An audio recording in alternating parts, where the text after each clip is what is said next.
اے پیغمبر صلی اللہ علیہ وآلہ وسلم، ہم تمہارا آسمان کی طرف منہ اٹھانا دیکھ رہے ہیں، سو ہم تم کو اسی قبلے کی طرف جس کو تم پسند کرتے ہو منہ کرنے کا حکم دیں گے، تو اپنا منہ مسجد حرام یعنی خانہ کعبہ کی طرف پھیر لو، اور تم لوگ جہاں ہوا کرو نماز پڑھنے کے وقت اسی مسجد کی طرف منہ کر لیا کرو۔ اور جن لوگوں کو کتاب دی گئی ہے وہ خوب جانتے ہیں کہ یہ نیا قبلہ ان کے پروردگار کی طرف سے حق ہے، اور جو کام یہ لوگ کرتے ہیں اللہ ان سے بے خبر نہیں۔ اور اگر تم ان اہل کتاب کے پاس تمام نشانیاں بھی لے کر آؤ تو بھی یہ تمہارے قبلے کی پیروی نہ کریں، اور تم بھی ان کے قبلے کی پیروی کرنے والے نہیں ہو، اور ان میں سے بھی بعض کے قبلے کے پیرو نہیں۔ اور اگر تم باوجود اس کے کہ تمہارے پاس علم یعنی اللہ کا حکم آ چکا ہے ان کی خواہشوں کے پیچھے چلو گے تو ظالموں میں ہو جاؤ گے۔ جن لوگوں کو ہم نے کتاب دی ہے وہ ان پیغمبر آخر الزمان صلی اللہ علیہ وآلہ وسلم کو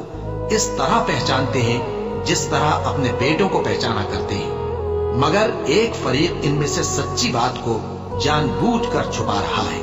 اے پیغمبر صلی اللہ علیہ وآلہ وسلم، یہ نیا قبلہ تمہارے پروردگار کی طرف سے حق ہے، تو تم ہرگز شک کرنے والوں میں نہ ہونا، اور ہر ایک شخص کے لیے ایک سمت مقرر ہے جدھر وہ عبادت کے وقت منہ کیا کرتا ہے، تو تم نیکیوں میں سبقت حاصل کرو۔ تم جہاں ہوگے اللہ تم سب کو جمع کرے گا، بے شک اللہ ہر چیز پر قادر ہے۔ اور تم جہاں سے نکلو نماز میں اپنا منہ مسجد حرام کی طرف کر لیا کرو، بے شبہ یہ تمہارے پروردگار کی طرف سے حق ہے،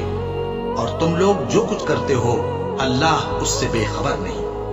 اور تم جہاں سے نکلو مسجد حرام کی طرف منہ کر کے نماز پڑھا کرو، اور مسلمانوں تم جہاں ہوا کرو اسی مسجد کی طرف رخ کیا کرو۔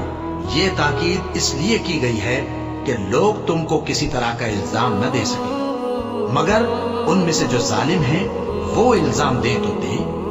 سو ان سے مت ڈرنا اور مجھے سے ڈرتے رہنا، اور یہ بھی مقصود ہے کہ میں تم کو اپنی تمام نعمتیں بخشوں، اور یہ بھی کہ تم راہ راست پر چلو۔ جس طرح من جملہ اور نعمتوں کے ہم نے تمہیں میں سے ایک رسول بھیجے ہیں جو تم کو ہماری آیتیں پڑھ پڑھ کر سناتے اور تمہیں پاک بناتے، اور کتاب یعنی قرآن اور دانائی سکھاتے ہیں، اور ایسی باتیں بتاتے ہیں جو تم پہلے نہیں جانتے تھے، سو تم مجھے یاد کیا کرو، میں تمہیں یاد کیا کروں گا، اور میرا احسان مانتے رہنا اور میری ناشکری نہ کرنا۔